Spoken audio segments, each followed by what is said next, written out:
λέμε δεν υπάρχουν λεφτά και βλέπει σε κάθε σπίτι 2 και 3 αυτοκίνητα. Το έχετε προσέξει αυτό, Τώρα από αυτοκίνητα θέλω να ενημερώσω κάτι από τους άντρες κυρίως οδηγούς. Πρόκειται για μια κομπίνα που έχουν στήσει 2 κομμενάκια. Είναι στο φανάρι της Ιεράς Οδόπου έξι αποφημών. Είναι 2 μωρά γύρω στα 18, ωραία παιδιά, με τα έτσι τους, τα έτσι τους. Φοράνε κάτι μίνι, λέει τη μίνι, ότι είχε από μίνι. Τι κάνουν αυτές, κάνουν το stop και σου ζητάνε να τις πας παρακάτω στην εθνική οδό Αθηνών-Λαμίας. Τις βάζεις πίσω ανυποψίας τους, εκεί που πας ωραία και καλά κόβεις κίνηση από τον καθρέφτη. Αυτές αρχίζουν σιγά σιγά μπαλαμουτιάζουν μεταξύ τους, εσύ ψιλοφτιάχνουν, συλλογικό είναι.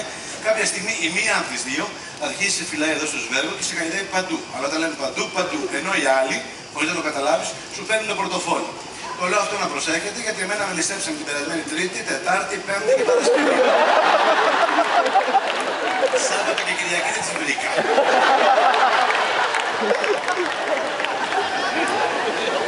Το θέμα όμως είναι ότι δεν υπάρχουν λεφτά και εγώ με το ζόρι τα βγάζω πέρα. Είμαι και νιόπαντρος.